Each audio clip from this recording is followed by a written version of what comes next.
أعوذ بالله من الشيطان الرجيم. بسم الله الرحمن الرحيم. قل هو الله أحد الله الصمد لم يلد ولم يولد ولم يكن له كفوا أحد. بسم الله الرحمن الرحيم.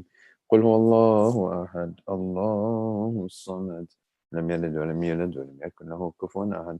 بسم الله الرحمن الرحيم. قل هو الله أحد الله الصمد لم يلد ولم يولد ولم يكن له كفوا أحد. بسم الله الرحمن الرحيم. قل هو الله أحد الله الصمد لم يلد ولم يولد ولم يكن له كفوا أحد. بسم الله الرحمن الرحيم. قل أعوذ برب الفلق من شر ما خلق ومن شر غاسق إذا وقب ومن شر النفاثات في العقد ومن شر حاسد إذا حسد. بسم الله الرحمن الرحيم. قل أعوذ برب الفلق من شر ما خلق ومن شر غاسق إذا وقب ومن شر النفاثات في العقد ومن شر حاسد إذا حسد. بسم الله الرحمن الرحيم. قل أعوذ برب الفلق من شر ما خلق ومن شر غاسق إذا وقب من شر النفاثات في العقد ومن شر حاسد إذا حسد. بسم الله الرحمن الرحيم. قل أعوذ برب الناس مالك الناس إله الناس من شر الوسواس الخناس الذي يوسوس في صدور الناس من الجنة والناس. بسم الله الرحمن الرحيم. قل أعوذ برب الناس مالك الناس إله الناس من شر الوسواس الخناس الذي يوسوس في صدور الناس من الجنة والناس. بسم الله الرحمن الرحيم. قل أعوذ برب الناس مالك الناس إله الناس من شر الوسواس الخناس الذي يوسوس في صدور الناس من الجنة والناس. ربي أعوذ بك من همزات الشياطين وأعوذ بك ربي أن يحضرون. ربي أعوذ بك من همزات الشياطين وأعوذ بك ربي أن يحضرون. ربي أعوذ بك من همزات الشياطين وأعوذ بك ربي أن يحضرون. أفحسبتم أنما خلقناكم عبثا وأنكم إلينا لا ترجعون. فتعالى الله الملك الحق لا إله إلا هو رب العرش الكريم. ومن يدع مع الله إلها آخر لا برهان له به فإنما حسابه عند ربه إنه لا يفلح الكافرون. وقل رب اغفر وارحم وأنت خير الراحمين. فسبحان الله حين تمسون وحين تصبحون وله الحمد في السماوات والأرض وعشيا وحين تظهرون. يخرج الحي من الميت ويخرج الميت من الحي ويحيي الأرض بعد موتها وكذلك تخرجون. أعوذ بالله السميع العليم من الشيطان الرجيم. أعوذ بالله السميع العليم من الشيطان الرجيم. أعوذ بالله السميع العليم من الشيطان الرجيم. لو أنزلنا هذا القرآن على جبل لرأيته خاشعا متصدعا من خشية الله وتلك الأمثال نضربها للناس لعلهم يتفكرون. هو الله الذي لا إله إلا هو عالم الغيب والشهادة هو الرحمن الرحيم. هو الله الذي لا إله إلا هو الملك القدوس السلام المؤمن المهيمن العزيز الجبار المتكبر سبحان الله عما يشركون. هو الله الخالق البارئ المصور له الأسماء الحسنى يسبح له ما في السماوات والأرض وهو العزيز الحكيم. سلام على نوح في العالمين إنا كذلك نجزي المحسنين إنه من عبادنا المؤمنين. أعوذ بكلمات الله التامات من شر ما خلق. أعوذ بكلمات الله التامات من شر ما خلق. أعوذ بكلمات الله التامات من شر ما خلق. بسم الله الذي لا يضر مع اسمه شيء في الأرض ولا في السماء وهو السميع العليم. بسم الله الذي لا يضر مع اسمه شيء في الأرض ولا في السماء وهو السميع العليم. بسم الله الذي لا يضر مع اسمه شيء في الأرض ولا في السماء وهو السميع العليم. اللهم إني أصبحت منك في نعمة وعافية وستر فأتمم نعمتك علي وعافيتك وسترك في الدنيا والآخرة. اللهم إني أصبحت منك في نعمة وعافية وستر فأتمم نعمتك علي وعافيتك وسترك في الدنيا والآخرة. اللهم إني أصبحت منك في نعمة وعافية وستر فأتمم نعمتك علي وعافيتك وسترك في الدنيا والآخرة. اللهم إني أصبحت أشهدك وأشهد حملة عرشك وملائكتك وجميع خلقك أنك أنت الله لا إله إله إلا أنت وحدك لا شريك لك، وأن سيدنا محمدا عبدك ورسولك. اللهم إني أصبحت أشهدك وأشهد حملة عرشك وملائكتك وجميع خلقك أنك أنت الله لا إله إلا أنت وحدك لا شريك لك، وأن سيدنا محمدا عبدك ورسولك. اللهم إني أصبحت أشهدك وأشهد حملة عرشك وملائكتك وجميع خلقك أنك أنت الله لا إله إلا أنت وحدك لا شريك لك، وأن سيدنا محمدا عبدك ورسولك. اللهم إني أصبحت أشهدك وأشهد حملة عرشك وملائكتك وجميع خلقك أنك أنت الله لا إله إلا أنت وحدك لا شريك لك، وأن سيدنا محمدا عبدك ورسولك. الحمد لله رب العالمين حمدا يوافي نعمه ويكافئ مزيده. الحمد لله رب العالمين حمدا يوافي نعمه ويكافئ مزيده. الحمد لله رب العالمين حمدا يوافي نعمه ويكافئ مزيده. آمنت بالله العظيم وكفرت بالجبت والطاغوت واستمسكت بالعروة الوثقى لا انفصام لها والله السميع العليم. آمنت بالله العظيم وكفرت بالجبت والطاغوت واستمسكت بالعروة الوثقى لا انفصام لها والله السميع العليم. آمنت بالله العظيم كفرت بالجبت والطاغوت واستمسكت بالعروة الوثقى لا انفصام لها والله السميع العليم. رضيت بالله ربا وبالإسلام دينا بسيدنا محمد صلى الله عليه وآله وسلم نبيا ورسولا. رضيت بالله ربا وبالإسلام دينا وبسيدنا محمد صلى الله عليه وآله وسلم نبيا ورسولا. رضيت بالله ربا وبالإسلام دينا وبسيدنا محمد صلى الله عليه وآله وسلم نبيا ورسولا. حسبي الله لا إله إلا هو عليه توكلت هو رب العرش العظيم. حسبي الله لا إله إلا هو عليه توكلت هو رب العرش العظيم. حسبي الله لا إله إلا هو عليه توكلت هو رب العرش العظيم. حسبي الله لا إله إلا هو عليه توكلت هو رب العرش العظيم. حسبي الله لا إله إلا هو عليه توكلت هو رب العرش العظيم. حسبي الله لا إله إلا هو عليه توكلت هو رب العرش العظيم. حسبي الله لا إله إلا هو عليه توكلت هو رب العرش العظيم. اللهم صل على سيدنا محمد وآله وصحبه وسلم. اللهم صل على سيدنا محمد وآله وصحبه وسلم. اللهم صل على سيدنا محمد وآله وصحبه وسلم. اللهم صل على سيدنا محمد وآله وصحبه وسلم. اللهم صل على سيدنا محمد وآله وصحبه وسلم. اللهم صل على سيدنا محمد وآله وصحبه وسلم. اللهم صل على سيدنا محمد وآله وصحبه وسلم. اللهم صل على سيدنا محمد وآله وصحبه وسلم. اللهم صل على سيدنا محمد وآله وصحبه وسلم. اللهم صل على سيدنا محمد وآله وصحبه وسلم. اللهم إني أسألك من فجاءة الخير وأعوذ بك من فجاءة الشر. اللهم أنت ربي لا إله إلا أنت خلقتني وأنا عبدك وأنا على عهدك ووعدك ما استطعت. أعوذ بك من شر ما صنعت أبوء لك بنعمتك علي وأبوء بذنبي فاغفر لي فإنه لا يغفر الذنوب إلا أنت. اللهم أنت ربي لا إله إلا أنت عليك توكلت وأنت رب العرش العظيم.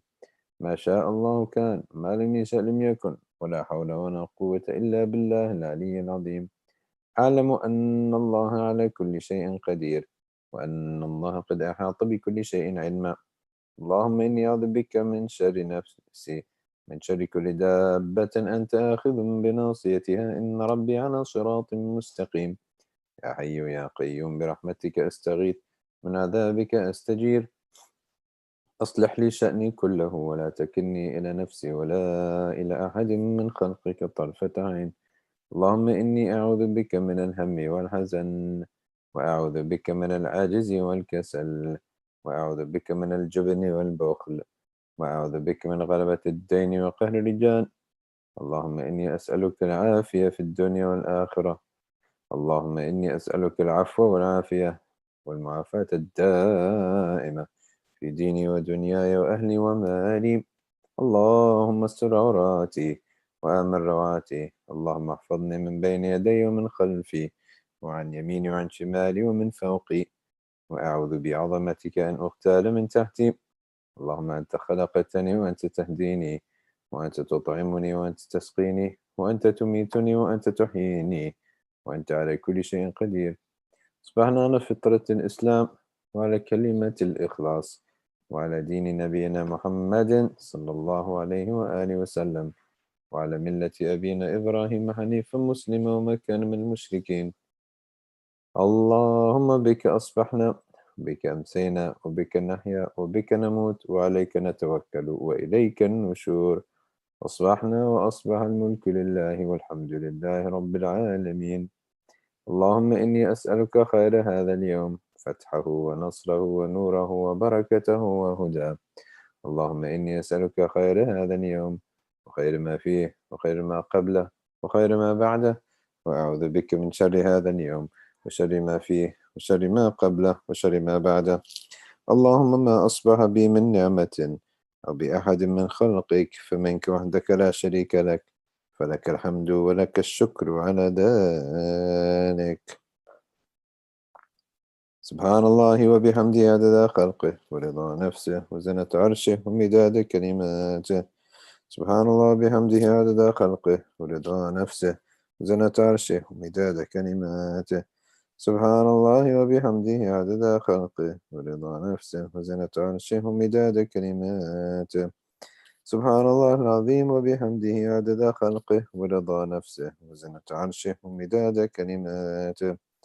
سبحان الله العظيم وبحمده عدد خلقه ورضا نفسه وزنة عرشه ومداد كلماته. سبحان الله العظيم وبحمده عدد خلقه ورضا نفسه وزنة عرشه ومداد كلماته. سبحان الله عدد ما خلق السماء. سبحان الله عدد ما خلق الأرض. سبحان الله عدد ما بين ذلك. سبحان الله عدد ما هو خالق. الحمد لله عدد ما خلق في السماء. الحمد لله عدد ما خلق في الأرض. الحمد لله عدد ما بين ذلك. الحمد لله عدد ما هو خالق. لا إله إلا الله عدد ما خلق في السماء. لا إله إلا الله عدد ما خلق في الأرض. لا إله إلا الله عدد ما بين ذلك. لا إله إلا الله عدد ما هو خالق. الله أكبر عدد ما خلق في السماء. الله أكبر عدد ما خلق في الأرض. الله أكبر عدد ما بين ذلك. الله أكبر عدد ما هو خالق. لا حول ولا قوة إلا بالله العلي العظيم عدد ما خلق في السماء. لا حول ولا قوة إلا بالله العلي العظيم عدد ما خلق في الأرض. لا حول ولا قوة إلا بالله العلي العظيم عدد ما بين ذلك. لا حول ولا قوة إلا بالله العلي العظيم عدد ما هو خالق.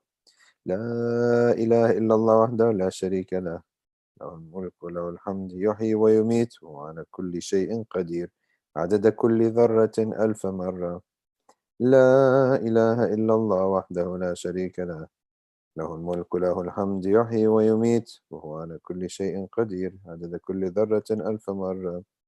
لا إله إلا الله وحده لا شريك له، له الملك وله الحمد يحيي ويميت وهو على كل شيء قدير عدد كل ذرة ألف مرة. اللهم صل وسلم على سيدنا محمد مفتاح باب رحمة الله عدد ما في علم الله، صلاة وسلاما دائمين بدوام ملك الله، وعلى آله وصحبه عدد كل ذرة ألف مرة. اللهم صل وسلم على سيدنا محمد مفتاح باب رحمة الله عدد ما في علم الله، صلاة وسلاما دائمين بدوام ملك الله، وعلى آله وصحبه عدد كل ذرة ألف مرة. اللهم صل وسلم على سيدنا محمد مفتاح باب رحمة الله عدد ما في علم الله، صلاة وسلاما دائمين بدوام ملك الله، وعلى آله وصحبه عدد كل ذرة ألف مرة. أعوذ بالله من الشيطان الرجيم. بسم الله الرحمن الرحيم. ياسين والقرآن الحكيم إنك لمن المرسلين على صراط مستقيم تنزيل العزيز الرحيم لتنذر قوما ما أنذر آباؤهم فهم غافلون لقد حق القول على أكثرهم فهم لا يؤمنون إنا جعلنا في أعناقهم أغلالا فهي إلى الأذقان فهم مقمحون وجعلنا من بين أيديهم سدا ومن خلفهم سدا فأغشيناهم فهم لا يبصرون وسواء عليهم أأنذرتهم أم لم تنذرهم لا يؤمنون إنما تنذر من اتبع الذكر وخشي الرحمن بالغيب فبشره بمغفرة وأجر كريم إنا نحن نحيي الموتى ونكتب ما قدموا وآثارهم وكل شيء أحصيناه في إمام مبين واضرب لهم مثلا أصحاب القرية إذ جاءها المرسلون إذ أرسلنا إليهم اثنين فكذبوهما فعززنا بثالث فقالوا إنا إليكم مرسلون قالوا ما أنتم إلا بشر مثلنا وما أنزل الرحمن من شيء إن أنتم إلا تكذبون قالوا ربنا يعلم إنا إليكم لمرسلون وما علينا إلا البلاغ المبين قالوا إنا تطيرنا بكم لئن لم تنتهوا لنرجمنكم وليمسنكم منا عذاب أليم قالوا طائركم معكم أئن ذكرتم بل أنتم قوم مسرفون وجاء من أقصى المدينة رجل يسعى قال يا قوم اتبعوا المرسلين اتبعوا من لا يسألكم أجرا وهم مهتدون وما لي لا أعبد الذي فطرني وإليه ترجعون أأتخذ من دونه آلهة إن يردني الرحمن بضر لا تغني عني شفاعتهم شيئا ولا ينقذون إني إذا لفي ضلال مبين إني آمنت بربكم فاسمعون قيل ادخل الجنة قال يا ليت قومي يعلمون بما غفر لي ربي وجعلني من المكرمين وما أنزلنا على قومه من بعده من جند من السماء وما كنا منزلين إن كانت إلا صيحة واحدة فإذا هم خامدون يا حسرة على العباد ما يأتيهم من رسول إلا كانوا به يستهزئون ألم يروا كم أهلكنا قبلهم من القرون أنهم إليهم لا يرجعون وإن كل لما جميع لدينا محضرون وآية لهم الأرض الميتة أحييناها وأخرجنا منها حبا فمنه يأكلون وجعلنا فيها جنات من نخيل وأعناب وفجرنا فيها من العيون ليأكلوا من ثمره وما عملته أيديهم أفلا يشكرون سبحان الذي خلق الأزواج كلها مما تنبت الأرض ومن أنفسهم ومما لا يعلمون وآية لهم الليل نسلخ منه النهار فإذا هم مظلمون والشمس تجري لمستقر لها ذلك تقدير العزيز العليم والقمر قدرناه منازل حتى عاد كالعرجون القديم لا الشمس ينبغي لها أن تدرك القمر ولا الليل سابق النهار وكل في فلك يسبحون وآية لهم أنا حملنا ذريتهم في الفلك المشحون وخلقنا لهم من مثله ما يركبون وإن نشأ نغرقهم فلا صريخ لهم ولا هم ينقذون إلا رحمة منا ومتاعا إلى حين وإذا قيل لهم اتقوا ما بين أيديكم وما خلفكم لعلكم ترحمون وما تأتيهم من آية من آيات ربهم إلا كانوا عنها معرضين وإذا قيل لهم أنفقوا مما رزقكم الله قال الذين كفروا للذين آمنوا أنطعم من لو يشاء الله أطعمه إن أنتم إلا في ضلال مبين ويقولون متى هذا الوعد إن كنتم صادقين ما ينظرون إلا صيحة واحدة تأخذهم وهم يخصمون فلا يستطيعون توصية ولا إلى أهلهم يرجعون ونفخ في الصور فإذا هم من الأجداث إلى ربهم ينسلون قالوا يا ويلنا من بعثنا من مرقدنا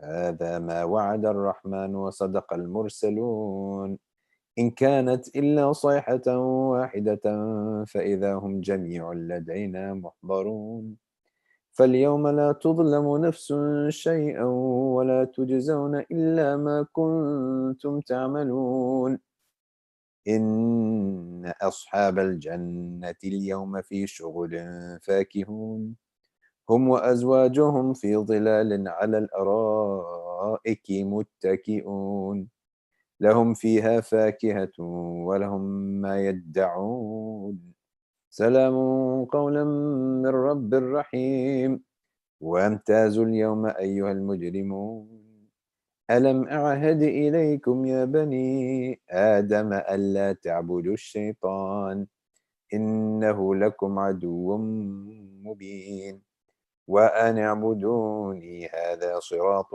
مستقيم ولقد أضل منكم جبلا كثيرا أفلم تكونوا تعقلون هذه جهنم التي كنتم توعدون اصلوها اليوم بما كنتم تكفرون اليوم نختم على أفواههم وتكلمنا أيديهم وتشهد أرجلهم بما كانوا يكسبون ولو نشاء لطمسنا على أعينهم فاستبقوا الصراط فأنى يبصرون ولو نشاء لمسخناهم على مكانتهم فما استطاعوا مضيا ولا يرجعون ومن نعمره ننكسه في الخلق أفلا يعقلون وما علمناه الشعر وما ينبغي له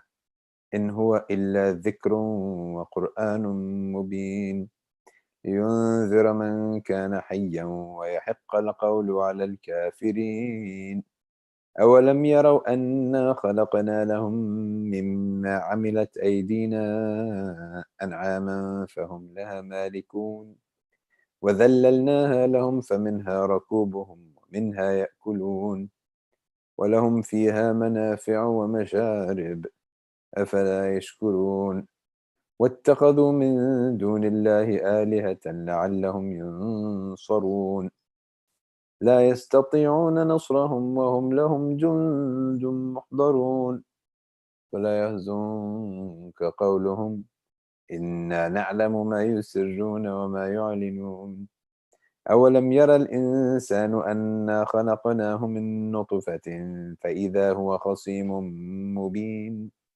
وضرب لنا مثلا ونسي خلقه قال من يحيي العظام وهي رميم قل يحييها الذي أنشأها أول مرة وهو بكل خلق عليم الذي جعل لكم من الشجر الأخضر نارا فإذا أنتم منه توقدون أوليس الذي خلق السماوات والأرض بقادر على أن يخلق مثلهم بلى وهو الخلاق العليم إنما أمره إذا أراد شيئا أن يقول له كن فيكون فسبحان الذي بيده ملكوت كل شيء وإليه ترجعون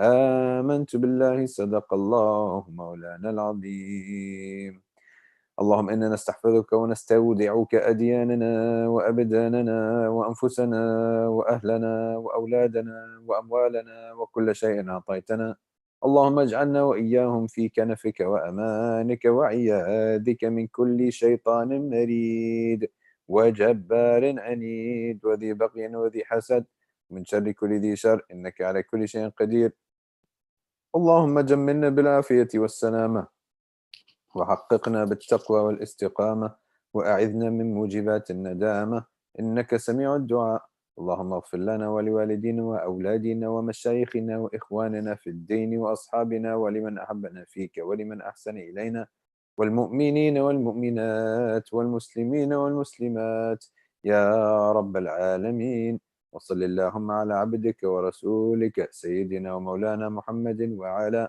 آله وصحبه وسلم وارزقنا كمال المتابعة له ظاهرا وباطنا في عافية وسلامة برحمتك يا أرحم الراحمين.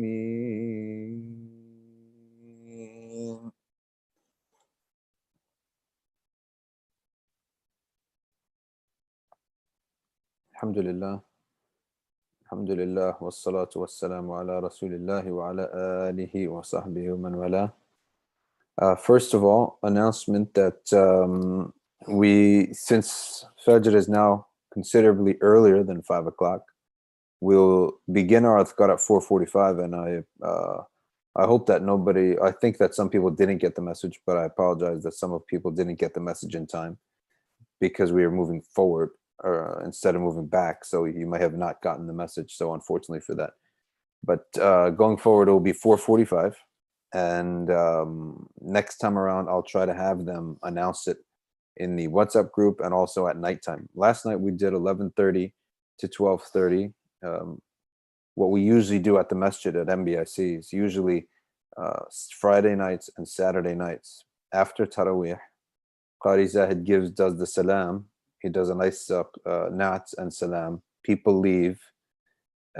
Usually we take a little bit of a break. We're back in there at the musalla at around 11:30, and then we go until about 12:30, and then people either stay until Fajr. They're welcome to stay, usually Fridays and Saturdays, or they go home. And sometimes they go now to the Omega Diner because Omega is now halal. I mean, they used to go anyway before it was halal for the non-meat foods, and which is basically just if you know MBIC, the area, it's basically less than half a mile walk. So people used to like to take that walk or drive their car, eat at Omega Diners, and come back for Salat al-Fajr. And now that being that we're obviously not there, so we just did it here from 11:30 to 12:30, and we'll be doing that every Saturday night, 11:30 to 12:30 program, and maybe try to change it up a little bit, even though it's never going to be the same as the live in-person way we used to do things, but at least it's something. One of the things that we talked about earlier in the day, yesterday, at the Khatra 9:15, the saying of the Quran, وَأَطِيعُوا اللَّهَ وَرَسُولَهُ. There's something very important about noting how Allah Ta'ala mentions these. There are three different ways it's mentioned. أَطِيعُوا اللَّهَ وَالرَّسُولُ. Right? Or really two important ones. أَطِيعُوا اللَّهَ وَالرَّسُولُ, or وَأَطِيعُوا اللَّهَ وَأَطِيعُوا الرَّسُولُ. Okay? And then the third one, أَطِيعُوا اللَّهَ وَأَطِيعُوا الرَّسُولَ وَأُولِي الْأَمْرِ مِنْكُمْ. So what do we mean by all this? The first one is obey Allah and His Messenger. And the second one is obey Allah and obey His Messenger. The third one is obey Allah and obey His Messenger and those in charge over you. Now, what the Mufassirin have said is that the word obey, every time the word obey is used, it indicates that there's a distinct commands coming from that source. So obey Allah and obey His Messenger would indicate that the Prophet is bringing something that is not in the Quran, right? Not contradictory, but the Prophet himself has said, I was given the Quran and something like it alongside with it. Utitul Quran wa mithlahu ma'ahu, right? And I was given the Quran and something similar to it that is like it. So that very similar to al-kitab wal-hikmah. The Quran says we were given the book and the wisdom. Okay. So wait a second. Isn't the Quran full of wisdom? It is. But the Quran and the wisdom are two separate things. Now, how are they separate? You're thinking to yourself, I thought the Quran has everything in it we need. Why do we need anything else? Well, what the Quran cannot do is show us the lived application of itself. The Quran is a book, it's words. Of course, it's pre-eternal, right? It's uncreated, it's divine words. But we are human beings who live on an earth within flesh, in time, in certain contexts. And so what is that thing that the Prophet ﷺ was given, which the Quran calls hikmah, right? And the Prophet ﷺ himself said, I was given the Quran and something like it alongside with it is the application of the Quran. How do you apply it in lived circumstances? That's what we call hikmah. And we call it the sunnah. The sunnah is, okay, so how do I do it? So the Quran says, be righteous. Al-birr, right? Al-birr is goodness. It says taqwa. It says all these things. Okay, so how do I do it as a human being? It was funny because Sayyidina Ali ibn Abi Talib, he gave a ruling one time. He gave a judgment. And someone said to him, show us this judgment in the Quran.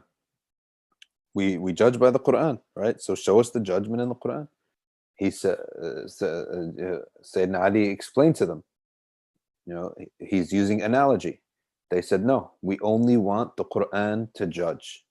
So Sayyidina Ali brought the Quran, and back then it was very big. It was like parchment paper was huge and thick. So like multiple people had to carry it out. And he placed it between them and him. And he looked at the Quran and he spoke to the book and he said, judge. And they looked at him and they said, how is the Quran supposed to speak? He said, then what do you mean? So a human being has to give the judgment. And he's going to use an analogy. An analogy means there are two opposite things, but they're similar in one way. And therefore, you're able to judge the new matter based upon the old matter, right? And this is how we judge the prohibition of things like drugs. The drugs are not mentioned in the Quran, but alcohol is mentioned in the Quran. So because we know that alcohol, it intoxicates the intellect or covers over the intellect and disallows a person from thinking properly. So therefore, we know that anything that disallows a person from thinking straight becomes prohibited too. So that's what we mean when we say that the Prophet ﷺ was given something besides the Quran, alongside the Quran. It is the correct application of the Quran. And this is why, in fact, they said that seeking knowledge is superior to seek it from a scholar than from the book itself, right? And you think, what's the point? What's the difference from learning from a sheikh? Why should I learn from a sheikh when I have the book? It's not just that. It's that when you're seeking knowledge directly from a sheikh, you're seeing him live. You're seeing how he lives. So you're seeing the application of that knowledge, right? And that's the wisdom behind that, right? So likewise, why does the Quran give stories? The Quran is always giving stories, right? Quran's always giving stories because the story shows the application of the knowledge, right? Now you can talk about Sayyidina Musa, for example. The other day we were reading in Juz number 9 about Sayyidina Musa alayhi salam. Now there's a hallmark about Sayyidina Musa which he shows what we call righteous anger, which is anger in the right expression, or the anger in the right way. How someone is to be angry in the right way. Okay, now I can give you a lecture on how to be angry. Like what's the right way to be angry? But guess what's going to happen? You're not going to get angry. You're going to get sleepy because no one likes to hear lectures all the time, right? But if I tell you a story, an amazing story of a prophet who led his people against the Pharaoh and crossed the Red Sea. Then they arrived at the desert. Then he went up to the mountain and spoke to Allah for 40 days and took the revelation from him, and then came down. And lo and behold, what are his people doing? Worshipping the golden calves. Are you serious? You're worshiping a golden calf? You're still wet from the Red Sea. You haven't even dried yet. You just crossed the Red Sea. Subhanallah. And you're worshiping a golden calf. So what does Prophet Musa do? Alqa al-alwah. He took the tablet. Now I want you to imagine this. Imagine I tell you right now, someone threw the Quran. You would say, okay, he's going to have to get executed, right? This is kufr. We're going to off with his head. It's a kafir on the spot, right? On the spot if you throw the Quran. But what happens when I tell you Prophet Musa alayhi salam not only threw it, he took the tablets and smashed it against the mountain. When he had just come down for 40 days and 40 nights, worshipping Allah and receiving revelation from him and having the most intimate munajat, which is private dua between him and Allah is pouring light on his heart. And this is the messenger. He doesn't make mistakes. He's sinless. He's totally pure. Yet he comes down, and the first action that he takes is he smashes them against the mountain. Now you got to ask yourself, well, the smart person says, okay, I have to put two and two together here. This is a perfect messenger. He does not do something that is haram. So why is it that he did what he did? He must have seen something terrible. And what is he seeing? He's seeing his entire tribe doing some kind of pagan dance all around the golden calf, dancing around the golden calf, worshiping it, bowing on it, touching it, kissing it, rubbing it. What the heck kind of shirk is this? He was so enraged that he lost it. The first thing that was in his hand was going to get crushed. And that's what, and then Allah Ta'ala says, وَأَلْقَى الْأَلْوَاحِ. Then does Allah Ta'ala blame him? No. Not a single word of itab. Itab means blame. There's not a single word of blame, right? It doesn't say, and he threw the tablets and broke them against the mountain, and this is something he shouldn't have done. It didn't say he threw the tablets and then Allah Ta'ala warned him. No, nothing like that at all. Absolutely nothing. No itab. He is not blamed in any way whatsoever. So this shows us that a human being could get angry, right? But what's the type of anger? About what is he going to get angry about? This is shirk. This is the biggest thing in the world. People go to eternal hell for shirk. Eternally.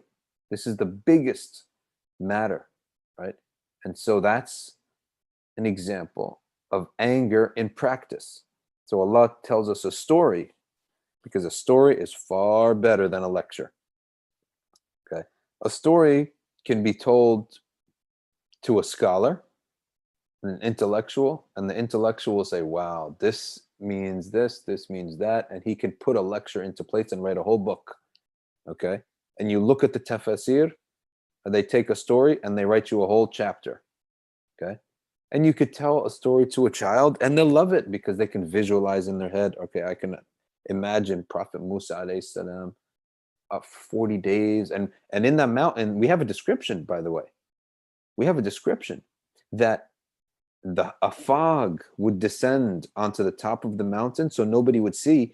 But the Bani Israel, when they after this whole incident with the golden calf had passed, then Allah said, bring me 40 of the men of the Bani Israel. So, and 70 in another, 70 another time. So different times he went up to the mountain, but one time he brought 70 men with him of the leaders. And they went up the mountain with him and they said, we want to see how you worship, etc., etc. So he said, fine, you stay down here, I'll go up. You can't go up all the way, I'll go up all the way, you stay halfway. So they're like sort of halfway at the mountain. And Prophet Musa goes up to the top of the mountain and they see a fog come down. So they couldn't see Musa.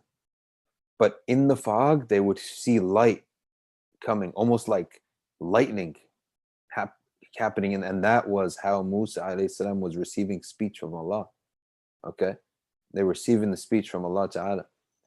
Okay, and then you see these people had a problem. They just weren't right, and the Quran is telling us about them not so we could make fun of them, but so we could not be like them.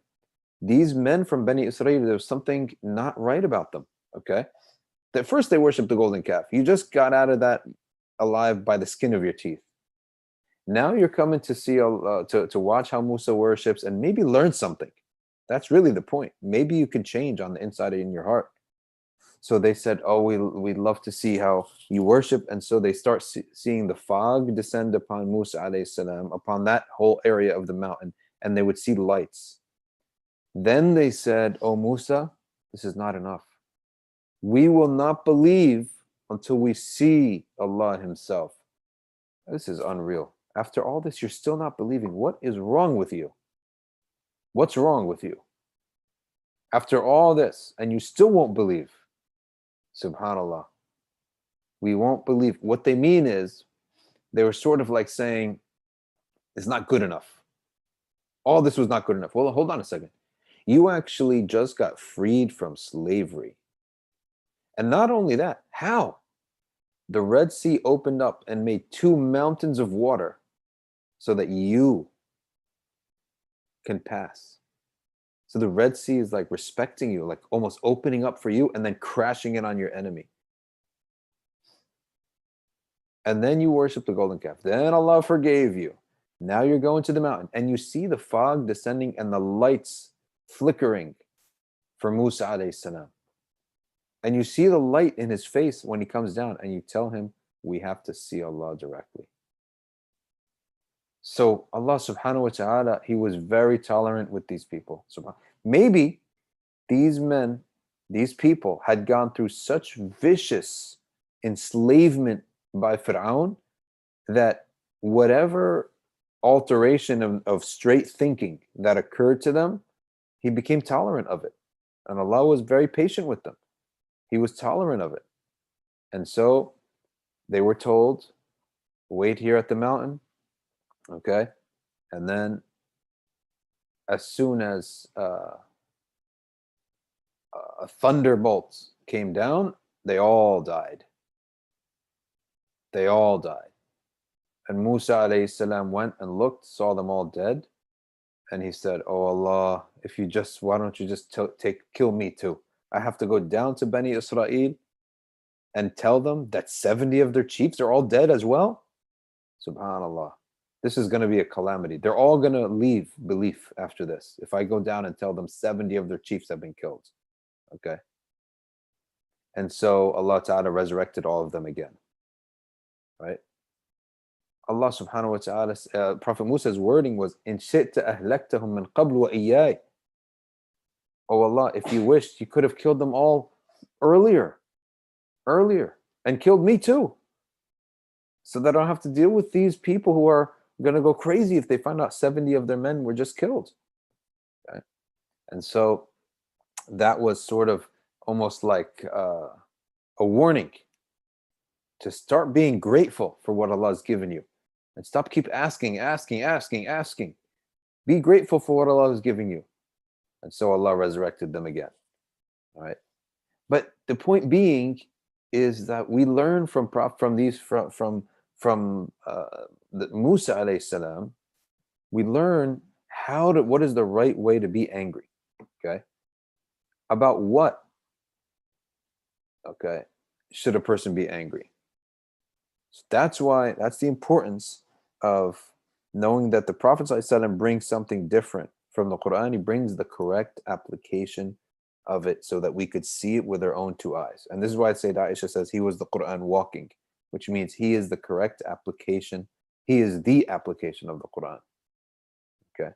And so with that, ati'u Allah wa ati'u Rasul. Obey Allah, and from Allah Ta'ala we get the command, but that's not enough. And obey the messenger, meaning fulfill the command the way the Prophet ﷺ fulfilled it. You can't fulfill it the way you feel like it or the way you understand it. You have to fulfill it the way the Prophet ﷺ fit. And this is why suhbat as-salihin is so important.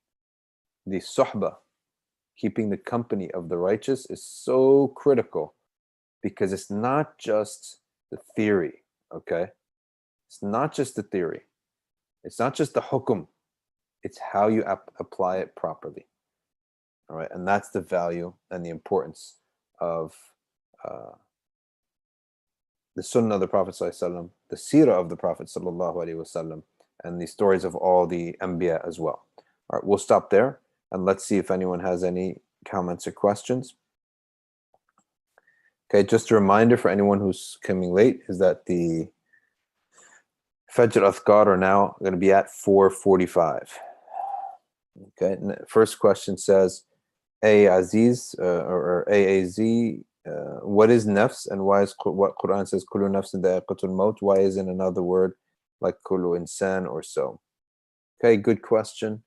Kullu nafsin dha'iqatul maut. All right.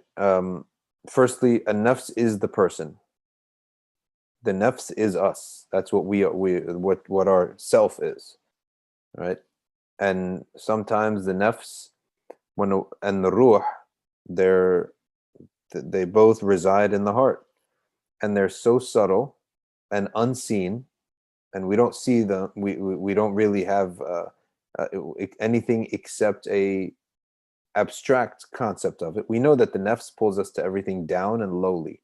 That's the nature of the nafs, and it's trained, it's tamed by hunger and by solitude, and sometimes, worst case scenario, humiliation. Okay. So that's how the nafs is giving ta'deeb, just like a horse or a dog. If you want to train a dog or a horse, what do? You don't give it food all the time, right? And then when it does something good, then you feed it, so it knows that that's good. And so that's the nafs. The ruh is that which loves that which is good, everything good. It is happy by things that are good, and it's fed by dhikrillah. Okay, dhikrillah is the food of the ruh. So sometimes they can be used interchangeably. Okay, sometimes they could be used interchangeably, and usually when you have only one of them is mentioned, okay, they're almost synonymous. When they're both mentioned, then they clearly have a difference between them. All right, so that's a common concept in the Arabic language, is that when you have two synonyms, when one of them is used, it's like a general meaning for both. When both of them are used, then it indicates that there's a subtle, used in the same sentence, indicates that there's a subtle difference. And why does the verse say kullu nafsin dha'iqatul maut? Allahu alam. Why that word was used in specific? Maybe we could look it up. What to do to avoid absurd thoughts while fasting and reading Quran? Now, by the way, this is a good question, because when a person does a lot of ibadah, by nature, a lot of there can be a reaction from the self.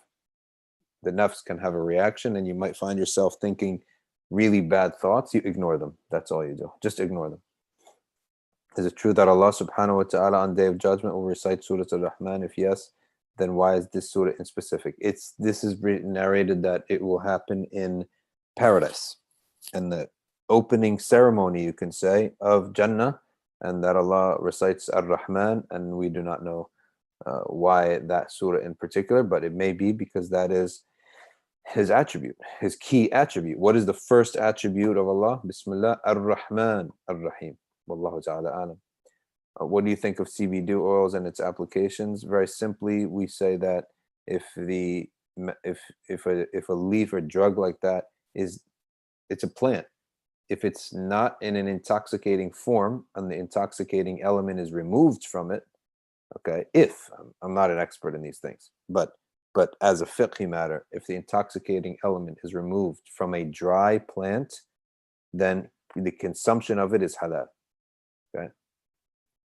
Again, if it is a dry plant or a dry thing in nature, whatever, seed or plant or leaf or whatever, and it is not in an intoxicating form, right, then its consumption is halal. Example being the poppy seed, right? The same thing they use for drugs, right? But we put it on bagels too. I don't know if you have bagels in England, but the food we have here, you put poppy seeds on it. All right, Shar Patel says, did Musa alayhi salam hear the voice of Allah Ta'ala also? Okay, so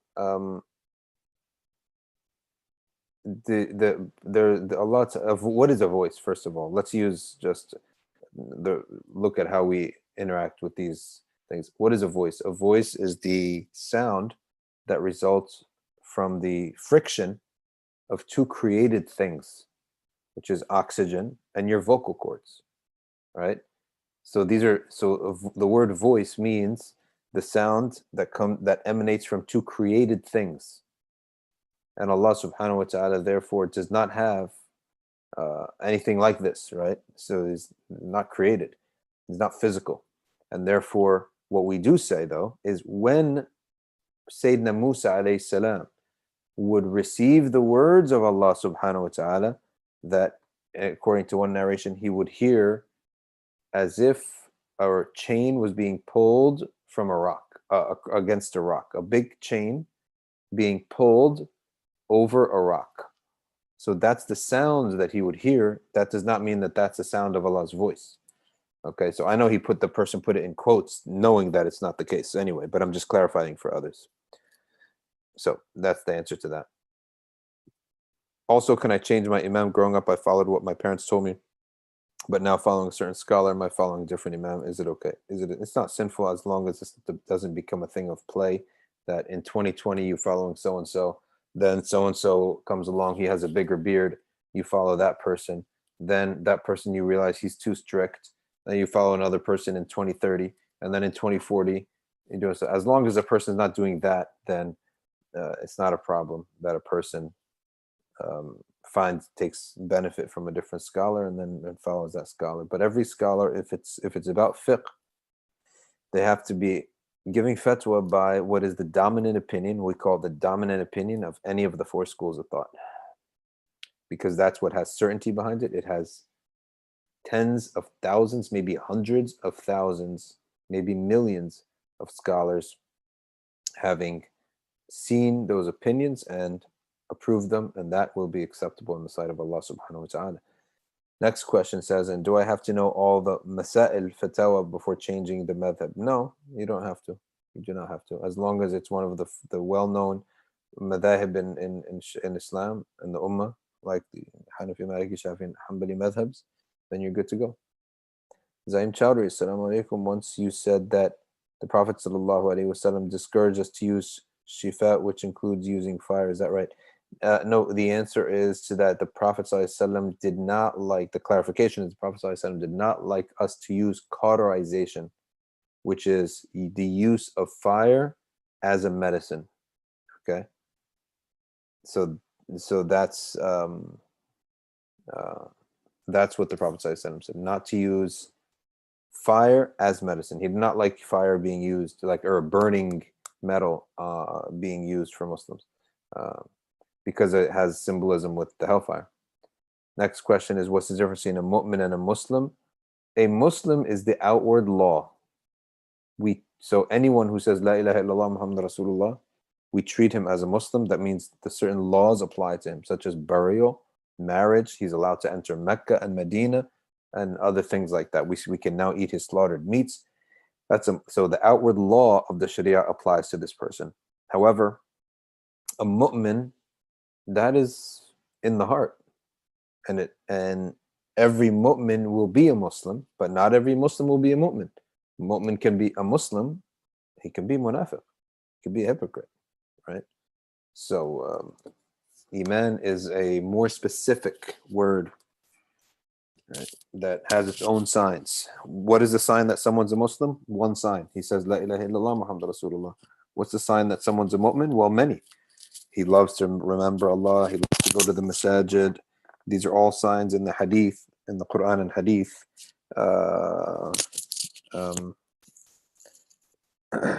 For iman, signs of iman. Loves the masajid, observes wudu, right? Does all these things. These are signs of iman. Loves to remember Allah, etc. Hamza says, what is the best way to ensure that our fasting isn't just mere hunger and thirst? Do much recitation of Quran and avoid sins as much as possible. Okay, let's take two more questions here.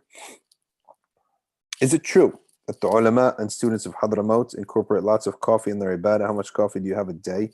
Well, coffee grew there, right? Yemen was one of the first places where coffee grew. Okay.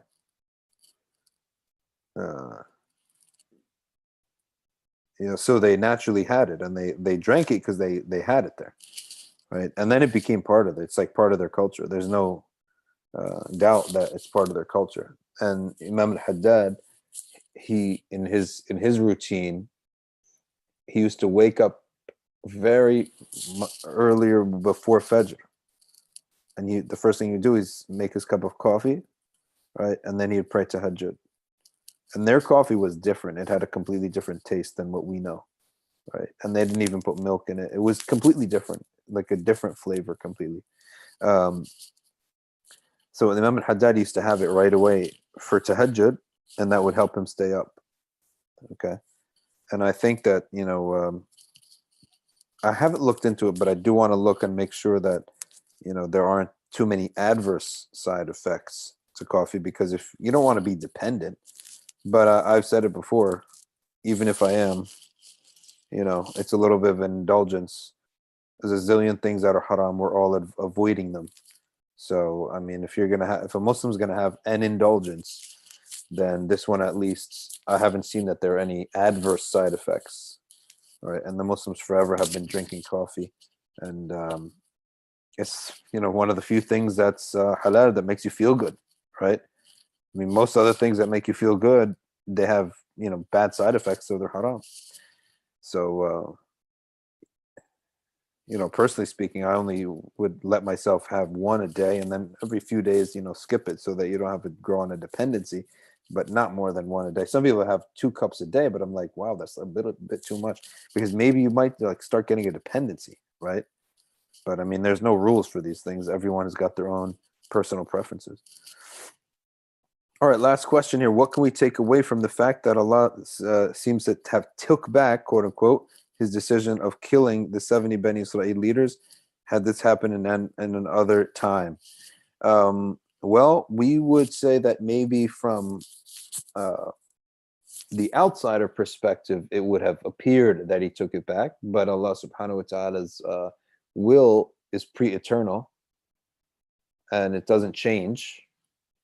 And therefore, from our perspective, it may have seemed that he took it back, but from the higher perspective, the greater perspective, it was always part of the plan that they be sort of taken by the sa'iqah, and that they were given their life again. And Allah Ta'ala had ordained to constantly give them a second chance. And he gave them so many chances, and constantly was forgiven. And what you could take from that is that he was very tolerant of them, despite them deserving some severe punishments. And he tells us why. He tells us because these people, these Bani Israel, as bad as they had certain things that they did with Prophet Musa, they had so much sabr. And Allah says, we made them the inheritors of the earth, bima sabaru. They had sabr. They were treated so wickedly by the Egyptians. They were treated so badly, and yet they had patience. So even though that treatment had a bad side effect, that they weren't thinking like any normal group people, right? When they were by the time they were with Prophet Musa alayhi salam, they weren't thinking normally anymore. Okay, and you could see Surat al-Baqarah is filled with all these decisions that they made that were just horrible decisions. Okay, and driving their prophets crazy. And that's just an idiom. Astaghfirullah, prophets obviously are not going to go crazy, but that's just as an expression. All right, but it is clear that Allah Ta'ala had a lot of sabr with them. Hilm. He was patient with them. He tolerated a lot of their errors. So what are we going to take away from it? We're going to take away from it that when someone is a victim, that you have to be tolerant, that they will have probably developed some other negative qualities. They develop bad qualities as a result of being victimized. And so we shouldn't look at a victim and just expect them to be living a normal life and having a normal mentality. Here, Bani Israel, look what they did. And yet Allah kept forgiving and forgiving. And they would get punished, but then they would get forgiven, right? They would get punished and then they would get forgiven again. And Allah would keep giving them another chance. And they, what they did to Prophet Musa, I mean, let me just tell you one thing. I've told you this before, I think. What they did to Prophet Musa alayhi salam was so unspeakable. You pull your hair out. After all this, like years later, okay, Prophet Musa alayhi salam, they would bathe in the lake. Prophet Musa alayhi salam would never take his loincloth off. The little wrap that they put on their waist, the Prophet Musa would never reveal himself, right, in front of them. But in their law at the time, it was permissible, right? Because, I mean, they're very poor. They're basically wandering in the desert lost, and which was their punishment for the golden calf. And so they would bathe together in the rivers and lakes naked, okay? And everyone would see everyone's aura, and it was halal for them. But Prophet Musa, being a prophet, he would cover himself. Now, these people, instead of saying Prophet Musa is more honorable than us, so he's covering his nakedness. That's what a normal person would say, right? He's clearly more honorable. He's a messenger. He has a different status than us, right? No. What did they say? They said Musa must be embarrassed of his manhood. That his manhood is not healthy. Something wrong with his private parts. And they started talking about Musa behind his back. Now tell me, if a man crosses the Red Sea with you, delivers you from the Pharaoh single-handedly by the permission of Allah, miracle after miracle after miracle, and then that's your reaction to when he covers his private parts, and you're going to go on behind his back and talk about him and talk about him and talk about him, that he has a problem with his manhood. So tell me exactly, do you think these people are normal anymore? I don't think they're normal. I think they're so traumatized by what happened to them by the Pharaoh that they're not thinking straight anymore. That's the only way to explain it. They're not thinking straight. Allah subhanahu wa ta'ala caused one day, when Musa was bathing by himself, he caused a rock to float downstream and grab on and latch onto his clothes and drag his clothes downstream, forcing Musa to take a couple steps outside of the water in an area which so happened that the men of the Bani Israel were there, and they glanced and they discovered Musa's body to be like chiseled, perfect, like statuesque type of body. And they all stared at him and said, by Allah, there's nothing wrong with him. Okay, just to show that their prophet was innocent and he's perfect and he's not, and he doesn't have any diseases or anything to be embarrassed about. So that's the takeaway. The takeaway is that they're clearly were so traumatized that they're not thinking normally anymore. And yet Allah Ta'ala, even though they get punished in this world to expiate their sins, he kept tolerating and forgiving them from what he knows, was altered in their way of thinking by by the torture and the slavery of Pharaoh. Zaim Chowdhury, I read in Surat al-Baqarah, Allah tells a mu'min, do not die not being Muslim. Yeah, meaning do not die except in a state of pure submission. So Muslim means submission as well. Right? And yes, I'm down to 3 cups in Ramadan. See, what's wrong with our indulgence? You're going to take this away from us too? SubhanAllah. Now you're taking the halal away from us. It's enough. There's so many haram things. A man can't. There was a man who used to overeat, and I'm sitting there with him in Ramadan. He's Egyptian. I said, I thought there were only 3 pyramids. There's a 4th. He said, yeah, there are only 3.